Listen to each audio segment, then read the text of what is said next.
नैको मणिर्यस्य वच प्रमाणं धर्मस्य तत्त्वं हेतुं गुहाय महाजनोयण गता संबंधा. मग जेव्हा आपल्याला कळत नाही तेव्हा काय करायला पाहिजे? स्मृतिरे विभिन्ना, स्मृती वेगवेगळ्या बोलतात. श्रुतयश्च भिन्ना, ओशी मुनी आहेत ते वेगवेगळ्या बोलतायत. नैको मुनिर्यस्य वच प्रमाण, प्रत्येक मुनीचं वचन वेगवेगळं आहे.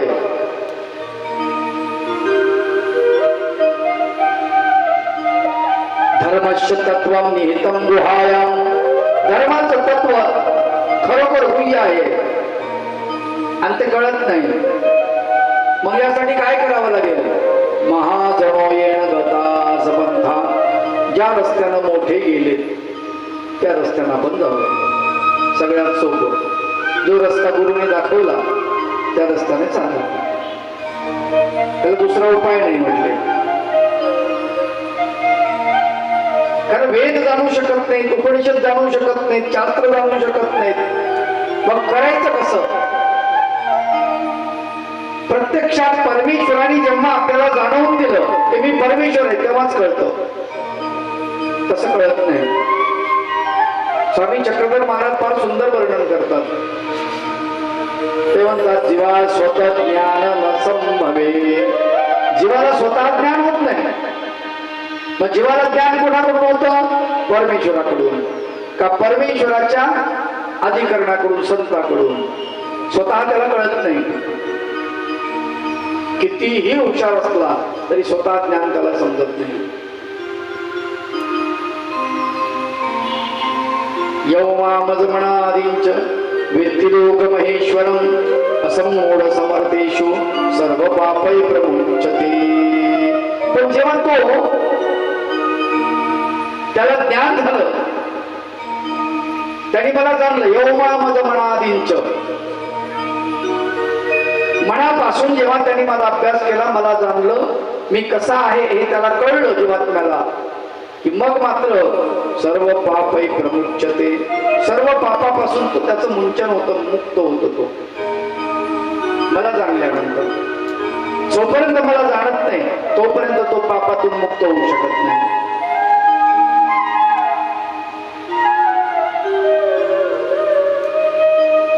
त्यासाठी अनेक गोष्टी त्याला कराव्या लागतात. बुद्धिर्ज्ञानम सम्मोह क्षमा सत्यम दमस्सम सुखम दुःखम भो भाव भयंचा भयमेवच अहिंसा समता तुष्टी स्तपोदानं यशो यश भवन्ति भावभूतानं मत एव पृथक्विधा. कारण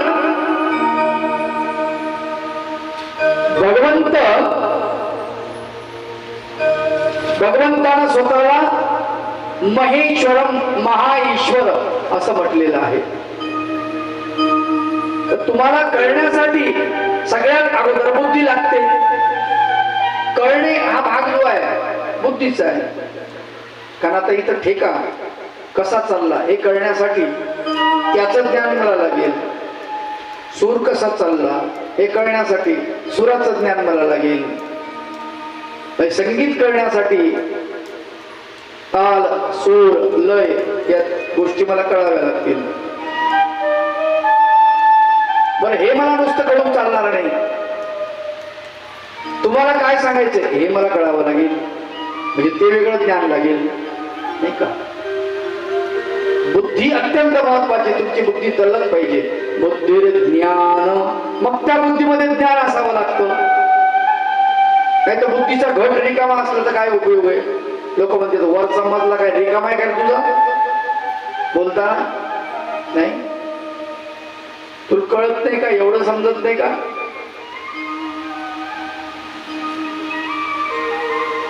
वरचा मजला म्हणजे कळलं?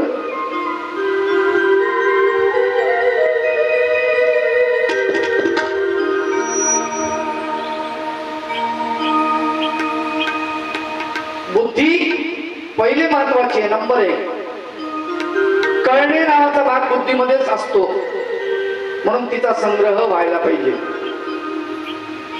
दुसरी गोष्ट तुम्ही ज्ञान संपादन करायला पाहिजे. तिसरी गोष्ट, मोहातून बाजूला व्हायला पाहिजे. कारण बुद्धिमान माणसालाच प्रलोभन आकर्षित करत असतात. लक्षात घ्या. पैशाचा हवेश कोणाला आहे? जास्त बुद्धिमान माणसाला पैसा लागतो.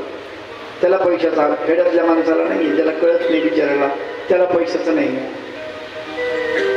बुद्धी जितकी जास्त वाढली तितका तो विचार करतो, याही मार्गाने मिळालं पाहिजे, त्याही मार्गाने मिळालं पाहिजे, कोणत्याही मार्गाने माझ्याकडे आलं पाहिजे, माझ्याचकडे आलं पाहिजे, शेजाऱ्याकडे जाता कामा नाही. पहिली गोष्ट, मुद्दा माझ्याकडे आलं पाहिजे असं त्याला वाटतं. आणि दुसरा मुद्दा, कोणाकडे जाता कामा नये. पण तिकडच्या वाटा बंद केल्या तर सगळ्या वाटा आपल्याच मध्ये उघडतील असा त्याचा एक भ्रम असतो. माणसाला वाटतं, न्यूटन नावाचा कोणी शास्त्रज्ञ होता म्हणतात, त्याची का कोणाची गोष्ट आहे 100% आठवत नाही, पण ते कथा मात्र आठवतो. त्याच्या इथं मांजर होती. मग ते मांजर त्या छिद्रातून अलीकडे पलीकडे यायचे. एक छिद्र तयार केलं होतं त्यांनी. दरवाजा बंद असला तरी इकडं आली पाहिजे, या घरामध्ये त्या घरात गेली पाहिजे, एक छिद्र बनवलं. ते मांजर व्याल्यानंतर याने विचार केला की ते मांजरला आता ती संख्या वाढली, मग दुसरा दरवाजा तयार करायला पाहिजे. म्हणून त्याला दुसरा दरवाजा तयार केला. एक छिद्र अजून पाडलं. पण छिद्र अजून पाडलं तर मांजर त्या छिद्रातून, ज्या छिद्रातून मांजर आली त्या छिद्रातून पिले आले. आता इथं हसायला लागलं. ते म्हणत, मला फसवलं मांजरीने, माझी बुद्धी काहीच कामाची नाही राहिली. त्याला एवढं कळलं नाही की मांजर मोठी असते, पिले लहान असतात, त्याच छिद्रातून पिले येऊ शकतात, दुसरं छिद्र पाडायची गरज नाही. पण एवढं कळायला एवढ्या शास्त्रज्ञाला सुद्धा कळलं नाही, समजलं नाही. ही महत्वाची गोष्ट आहे. पण बुद्धी असली म्हणजे कळतच असा अर्थ नाही. बघा तुम्ही, जितके बुद्धिमान माणसं आहेत तितक्या बुद्धिमान माणसांनी पैसा, संपत्ती साठवून ठेवण्याचा प्रयत्न केला. आपल्याकडे साचलं पाहिजे असं वाटतं. माणसांचा संग्रह कुठे आहे सांगा ना तुम्ही, आहे का? जुन्या काळामध्ये माणसं जोडण्याचे तंत्र सांगितले जायचे की माणसं कसे जोडले पाहिजे. मग सोयरा बनवा, मित्र बनवा, नातेवाईक बनवा, गुरु बनवा, शिष्य बनवा आणि असे माणसं जोडा. असं एक तंत्र होतं त्या काळामध्ये, माणसं जोडण्याचं तंत्र. की माणूस आला की त्याच्या भोवतीचं सगळं येऊन जातं. आता फक्त पैसा जोडण्याचं तंत्र सुरू झालेलं आहे. पैसा आपल्याकडे कसा जमा होईल. भलेही माणसं नाही राहिले जवळ, एकट्या राहिले तरी चालते. पण मला एक सांगा, एक गोष्ट सगळ्यात महत्वाची, तुम्ही करोडो रुपये जमा केले जवळ तुमच्या आहे, तुमच्या म्हणजे माझ्या जवळ जमा आहेत असंही समजा, हरकत नाही. मी तुमच्यातला असं समजतो, काय अडचण नाही. तुम्ही म्हणता बाबा आम्हालाच का बोलायला तुम्ही. करोडो रुपये मी जमा केल्यानंतर ते पैसे मी बिमार पडल्यानंतर मला लावायचे का नाही लावायचे हे ठरवणारे दुसरेच आहेत की. मला अधिकार तरी आहे का ठरवायचा मी बिमार पडल्यावर? बरोबर. कोण्या दवाखान्यात न्यायचं हे माझ्या हातात आहे का? ऑपरेशन करायचं का नाही करायचं माझ्या हातात आहे का? माझ्या हातात नाही. माझ्यानंतर ज्याची सत्ता येणार आहे, ज्याच्याकडे ते जाणार आहे, त्याच्या हातामध्ये ठेव. तुम्हाला जगवायचं हे जगू द्यायचं नाही हे पुढचं ठरवत असतो. मग एवढं मोठं आपण कमवलं त्याला काहीतरी अर्थ राहिला का? काहीच अर्थ राहिला नाही, शून्य झालं. बुद्धिमान माणसाला तरी कळतंय का ह्या गोष्टी? नाही. म्हणून भगवंत म्हणतात की बुद्धी तर महत्वाचीच आहे, बुद्धिर ज्ञान, पण त्यात ज्ञान असायला पाहिजे. पण ज्ञान आहे तर ज्ञान एक सजग ज्ञान असतं आणि एक ज्ञान असं असतं की नुसतंच ज्ञान असतं. एक ज्ञान तुम्हाला सारासार विचार करायला शिकवतं. आणि एक ज्ञान असं आहे की त्या न्यूटन सारखं शिकवतो की पिले जन्माला आले, दुसरं छिद्र पाडलं नाही. तो एडिसन म्हणे त्याच्या मित्राला त्याने काय केलं म्हणे, फुलपाखर असतात ना, फुलपाखर मारले, त्याचं गरगुट केलं आणि त्याच्या मित्राला पाजलं लहानपणी. काहून तर फुलपाखर उडू देत मग हाय उडल, हाय का नाही बुद्धी. असं नसतंच ते. बुद्धिर्ज्ञानम सम्मोह, बुद्धी ज्ञान असम्मोह म्हणजे मोहात न पडणे. अजून क्षमा करणे. आपण तर क्षमा करतच नाही, है की नाही. अनेक वर्षाचं भांडण असतं आपलं. एखाद्याचे भांडण जर झाले ना, आपण त्यांना विचारतो का तुम्ही त्यांच्याकडे जात नाही. आमच्या पंजोबापासून त्यांचं आमचं जमत नाही, मिटवून टाकलं भल्या माणसा. काय चाललंय, तुझा पंजोबा गेला, आजोबा गेला, वडीलही गेले, आता तू आला, तुझ्यानंतर मुलं येतील, मुलानंतर नातू येतील, तरी वैर चालूच ठेवून राहिला तू. विहिरीचं पाणी संपून जातो, पैसा संपून जातो, नाते संपायला लागले, सगळं वैर ठेवतो कशासाठी.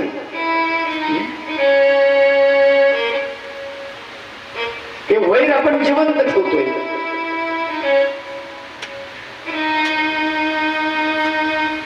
त्यानं काय होणार आहे, काही उपयोग नाही आहे तो. म्हणून क्षमा केलं पाहिजे. क्षमा सत्यम, पण तरी सत्याचा आग्रह धरला पाहिजे.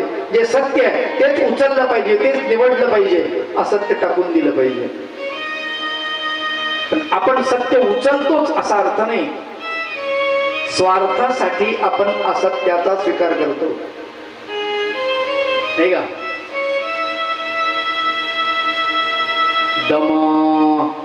दम म्हणजे इंद्रियांचं दमन, इंद्रियांना ताब्यात ठेवणे. इंद्रिय कंट्रोल मध्ये असायला पाहिजे. हॉटेलमध्ये भजे चालले, तळण तुम्हाला वास आला आणि चला थोडेसे भजे खाऊ. का जेवले नाही का, मग चांगला शिरा खाल्ला ना, आता काय गरज आहे, भूक लागली का. मग भूक नाही लागली तर जायची काय गरज आहे.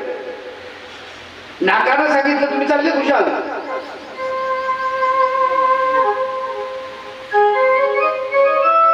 दमन. क्षमा सत्यम, दम क्षमा. क्षमा म्हणजे शांती, एकदम लेवल ज्याला म्हणतो आपण.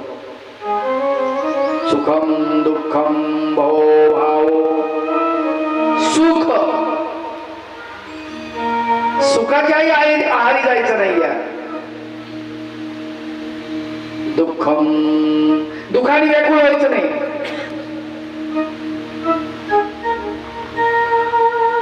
भव भाव, भाव अभाव. एक वस्तू आपल्याकडे आहे म्हणजे त्याच्याबद्दल खूप समाधान. एक वस्तू आपल्याकडे नाही, तिचा अभाव आहे, या दोन्हीच्या वेगळं व्हायचं आहे. भयमचा भयमेवच, भीती आणि अभय अभीती दोन्हीच्या मधामध्ये राहायचंय.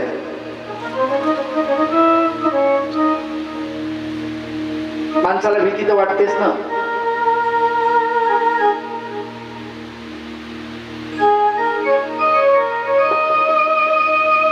इथं अशी मांजर आली समजा, कुत्र्याने तिथून मांजर पाहिजे.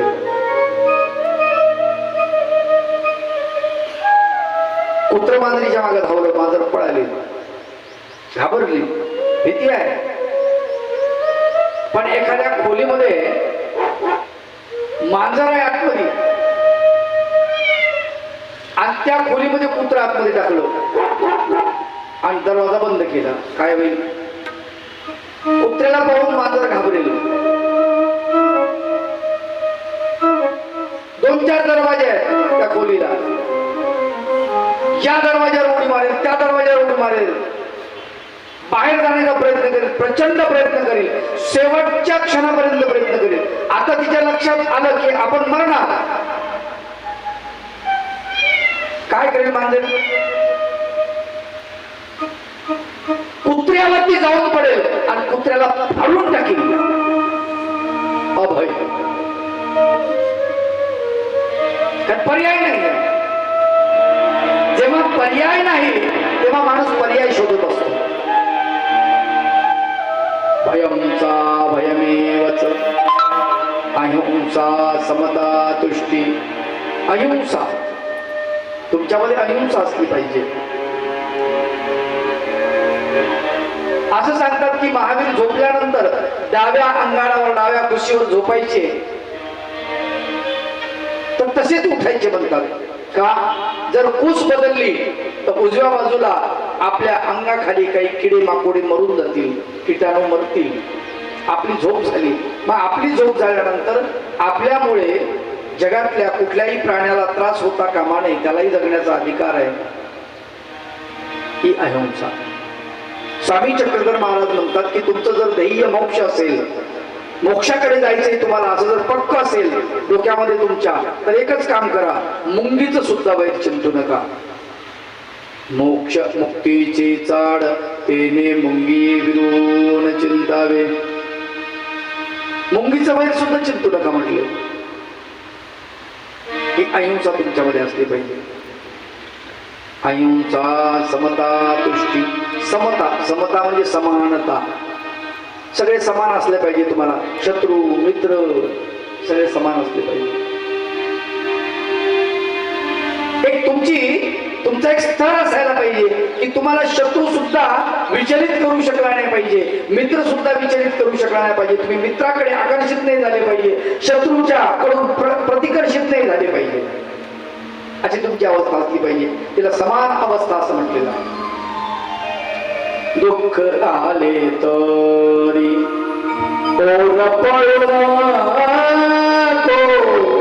दुःख आले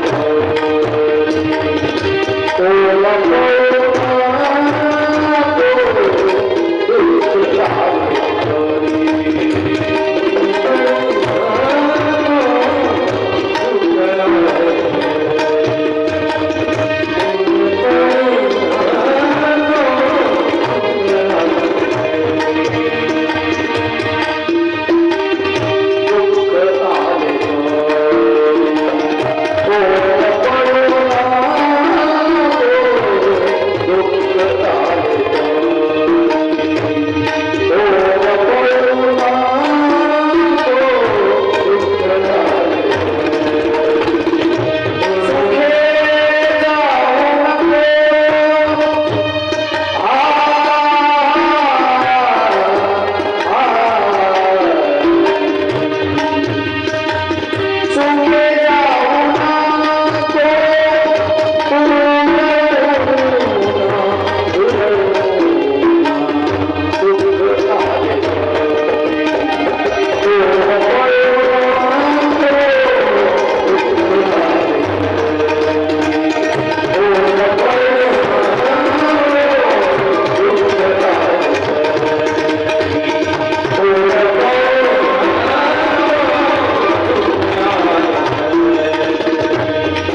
सुखानं हुरळून जाऊ नये, दुःखानं हुर पडू नये.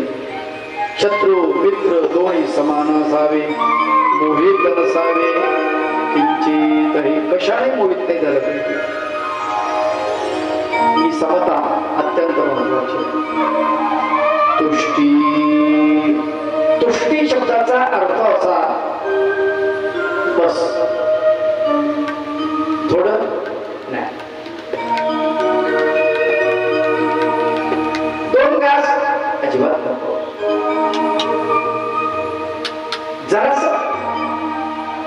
नको, 1 घास नको, पण चहा नाही, कॉफी नको, दूध काहीच नको.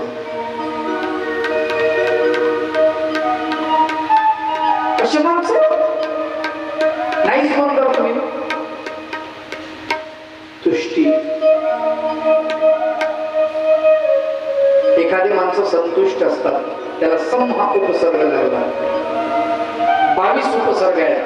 त्या 22 उपसर्गामध्ये सम नावाचा उपसर्ग आहे. ज्या ठिकाणी जसं कृती त्याला सम उपसर्ग लागला की संस्कृती असं होऊन जाते.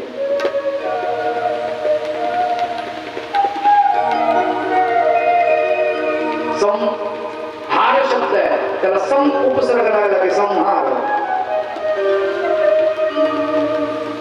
ग्राम याला सम उपसर्ग लागला की संग्राम. अर्थ बदलून जातात कधी कधी उपसर्गाने.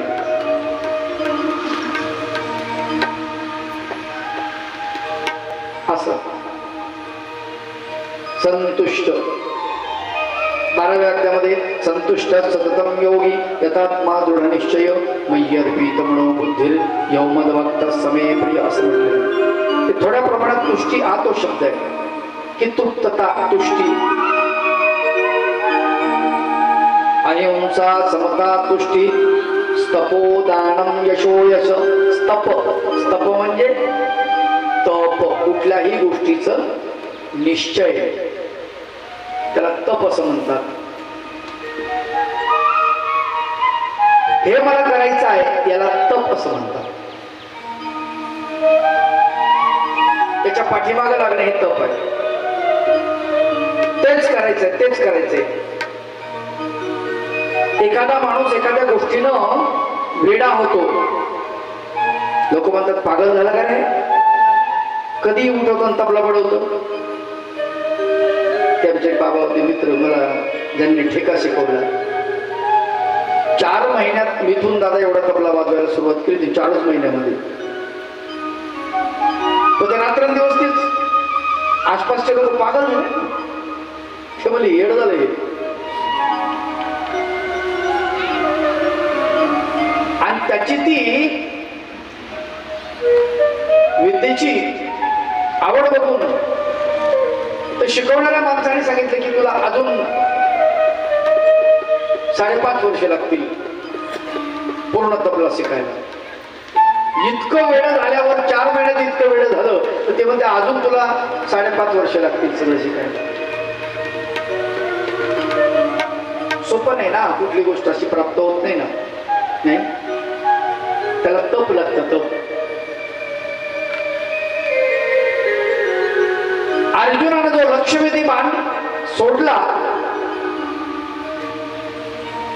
ते सोडण्यासाठी त्याला तप लागलेला आहे. अर्जुनाचा प्रिय पुत्रा वनामध्ये जात असताना त्याच्या तोंडामध्ये बाण मारली एकलव्यानं. तोंडाला इजा होऊ न देता भुकणाऱ्या कुत्र्याचा आवाज बंद केला. जिभेला इजा सुद्धा झाली नाही आणि त्याच्या तोंडामध्ये बाण सु सु सु सु करत घुसले आणि त्याचं तोंड बंद झालं, आवाज बंद झाला. तेवढं त्याला करण्यासाठी काळ किती लागला असेल. ते शिकण्यासाठी त्यांनी गुरु द्रोणाचार्याचा मातीचा पुतळा बनवला. दररोज त्या मातीच्या पुतळ्याची पूजा करायचा, त्याला फुलं पाहायचा, नमस्कार करायचा, प्रदक्षिणा घालायचा, हातात धनुष्य घ्यायचा, बाण घ्यायचा आणि मग ते त्या मूर्तीकडे बघून ही मूर्त माझी गुरु आहे असं असं म्हणतो की विद्याभ्यास करायचा. वेडाच आहे की नाही हा? अरे जे गुरु लोक सांगतायत त्याच्याकडे कोणी जात नाही आजकाल. नाही शिकारे काहीतरी शिकारे काहीतरी अरे पोट भरण्याची कला का होत नाही? शिकारे बाबा. अरे कोणीतरी तबला शिका, कोणी मृदंग शिका, कोणी पेटी शिका, कोणी गायन शिका, कोणी सिंथ शिका, कोणी ऍक्टोपॅड शिका, काहीतरी शिकाले बाबा. हे गुटखा खाणं शिकता, कुठं मद्यपान करायचं शिकता, मांस भक्षण करायचं शिकता, रिकामा टवळ्या मारून फिरता इकडे तिकडे, त्यापेक्षा काहीतरी शिका ना, काहीतरी कला. नाही ते कातरी अंगी असू कला, ते कातरी अंगी असू कला, नाही तरी काय तुका जन्मला,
अनेक नावं पडली.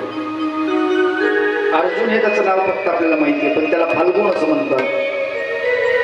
अर्जुन फाल्गुनो विष्णू, विष्णूही असं त्याला म्हणतात अर्जुनाला. अर्जुन फाल्गुनो विष्णू किरीटी श्वेतवाहन, किरीटी असं म्हटलेलं आहे त्याला. श्वेतवाहन, श्वेतवाहन असं म्हटलेलं आहे. बिभत्सु विजय कृष्ण, बिभत्सु म्हटलेलं त्याला. बिभत्सु म्हणजे बिभत्स रस, 9 रसामधला जो रस आहे, तसा बिभत्स रस त्याच्या युद्धामध्ये असायचा, म्हणून त्याचं नाव बिभत्सु असं पडलेलं आहे. अर्जुन म्हणजे विजय, पराजय नाहीच, म्हणून त्याचं विजय असं सुद्धा नाव पडलेलं आहे. बिभत्सु विजय कृष्ण, कृष्ण असं नाव पडलेलं आहे. का?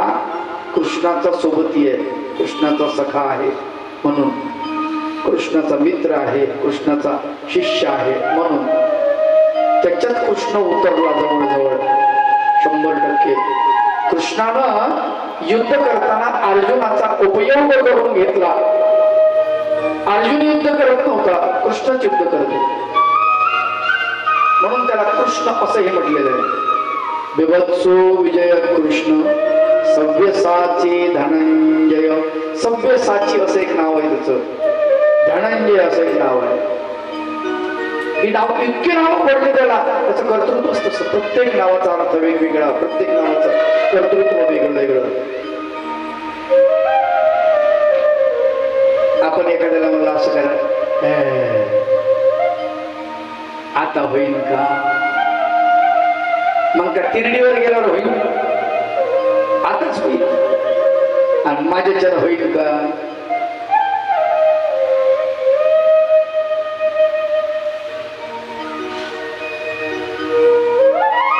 अरे माणसानंच केलंय सगळं. सव्यसाची असं काय म्हणतात माहितीये तुम्हाला? त्याला ओ मे दक्षिणो पाणी,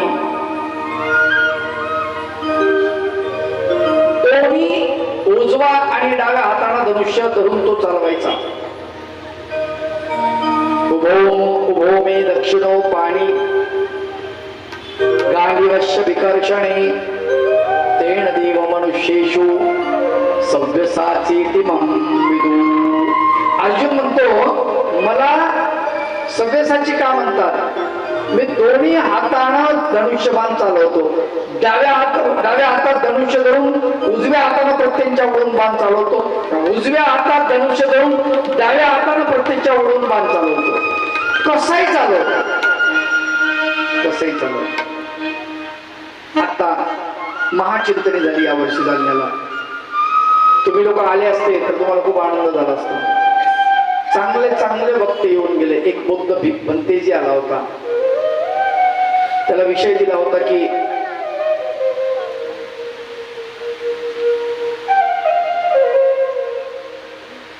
समस्या आणि धर्म. फार छान बोलला तो. काही लोक म्हणले महानुभाव पंथाचं नाव सुद्धा घेतलं नाही. त्याला सांगितलंच नव्हतं की कोण त्यांना घ्यायचं असं काही हे थोडंच आहे.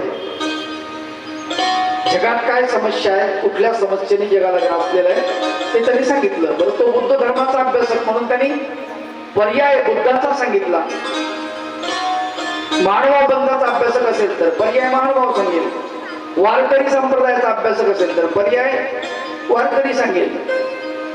इस्लाम असेल तर तो पर्याय इस्लाम सांगेल. कुठले सांगू द्या, पण समस्या महत्वाच्या आहेत आणि जगाला समस्यांनी ग्रासलेलं आहे हे महत्वाचं होतं. त्यांनी त्याच्या पद्धतीने विषय मांडला, खूप सुंदर मांडला. जलाल महाराज म्हणून एक होते, मुस्लिम जातीचे, वारकरी संप्रदायाचे. लीळा चरित्र अक्षरशः डोक्यावर घेतलं. आम्ही त्याचा फोटो काढला.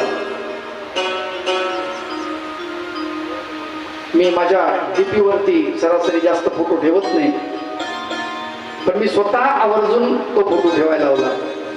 बऱ्याच लोकांना सांगितलं आपल्या डीपी वरती हा फोटो ठेवा. लोकांना कळलं पाहिजे की महानुभाव आहे तर जो माणूस आहे वारकरी संप्रदायाचा आहे, जातीने मुस्लिम आहे, पण लीळा चरित्र डोक्यावर घेतलं त्या माणसाने. एक परभणीचा पोरगा आला होता व्याख्यान देण्यासाठी. त्याला दोन्ही हात नव्हते, इथून त्याचे हात तुटलेले होते. तो 7 वर्षाचा असताना पतंग उडवता उडवता गच्चीवरती, छतावरती इलेक्ट्रिकच्या ताराला तो चिटकला. त्याच्यातून तो वाचला खाली पडून, पण तरी त्याचे दोन्ही हात पूर्ण जळून गेले होते. इथून कापले हात. ते व्याख्यान देण्यासाठी तो आला होता. परभणीवरून जालन्याचं अंतर किमान 150 किलोमीटर आहे. तो गाडी चालवत आला. गाडी पायानं गाडी चालवत होता, पायानं, हातानं नाही. स्वतः गाडी चालवत आला. त्याची पत्नी त्याच्या शेजारी बसलेली, दुसरा एक मित्र बसलेला, त्यांना घेऊन आला आणि रेल्वेपेक्षा वेगात आला. कमाल आहे की भगवंतानं आपल्याला हात दिले, डोळे दिले, कान दिले, तोंड दिलेलं आहे, पाय दिले, सगळं सगळं शरीर शबूत दिलेलं आहे, पंच ज्ञानेंद्रिय, पंच कर्मेंद्रिय, आणि आपण मात्र गलित गात्र होऊन बसलो. आपल्याच्यानं होईल का? नाही.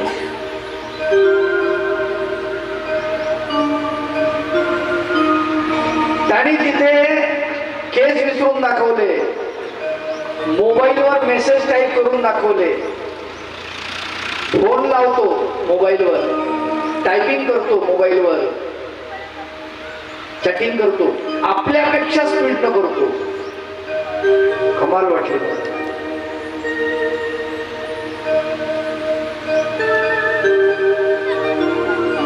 पायानं पाणी पितो तो म्हणे माझं लग्न व्हायच्या अगोदर मी चपात्या सुद्धा लाटत होतो, जेवण मी करत होतो. आता माझी पत्नी मला खाऊ घालते, नाही तर मला गरज नाही कोणाची. मी पायाच्या अंगठ्याच्या शेजारच्या बोटामध्ये चमचा धरून मी स्वतःच जेवण करतो, चहा पितो, मी पाणी पितो, मी कपडे घालतो. फक्त मला बटन लावता येत नाही, बाकी सगळं मी करतो. कमाल आहे की पायाचे हात बनवले. आपले हात असून सुद्धा उपयोग नाही.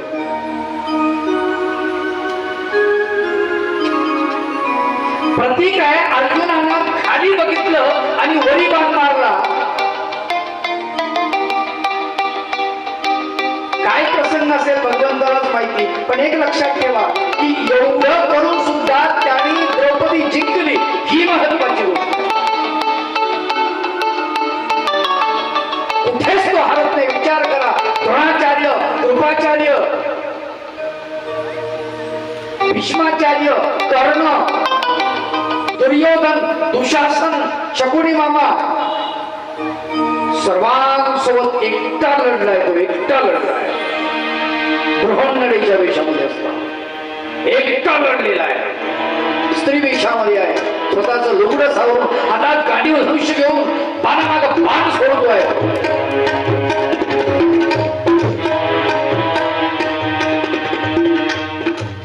तिथे कर्ण सुद्धा हातबल झालेला आहे.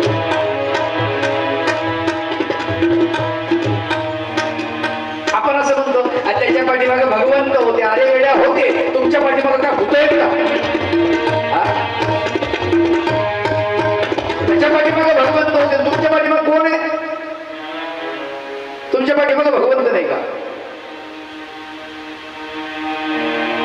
आपल्याही पाठीमागे भगवंत आहे, पण आपण कार्य करायला प्रवृत्त होत नाही. ही महत्वाची गोष्ट आहे. भगवंत फार सुंदर सांगतात, अहिंसा, समता, तुष्टी, तप केलं पाहिजे. एखादी गोष्ट करायची ठरवली की ती केलीच पाहिजे, केलीच पाहिजे.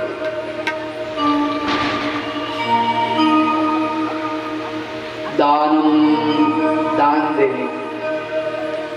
दान शब्दाचा अर्थ फार महत्वाचा आहे, आपल्या लक्षात येत नाही. दान फक्त पैशाचंच द्यावं लागतं असं नाही. आता तुम्ही बसलात नाही ते, तुम्ही दान दिलेलं आहे. दान कशाचं दान दिलंय? तुम्ही वेळेचं दान दिलेलं.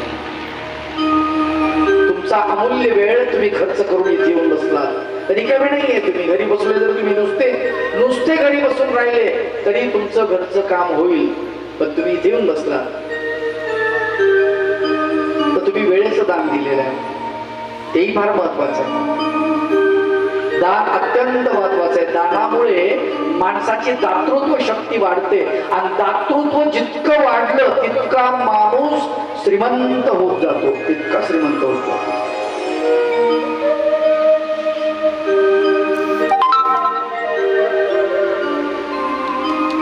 केव्हा ठरतं हा माणूस किती श्रीमंत आहे?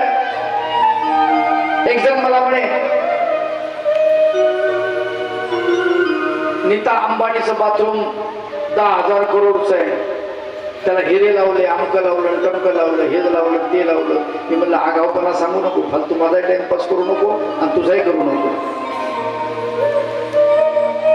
किती गरीब लोकांना तिनं दान दिलं, खाऊ घातलं, किती गरीब लोकांना तिने गरिबांच्या मुलांना पुस्तकं दिली, किती गरिबांच्या बिमाऱ्या दवाखान्यामध्ये खर्च केला त्यासाठी तिने. हे सांग.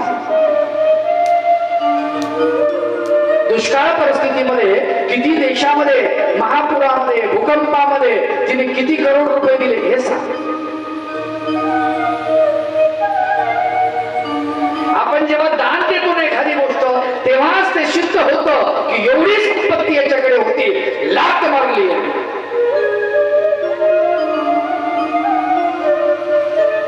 ती आपली आहे हे सिद्ध होतं दान दिल्यानंतर. जोपर्यंत आपल्याकडे तोपर्यंत होत नाही सिद्ध ते.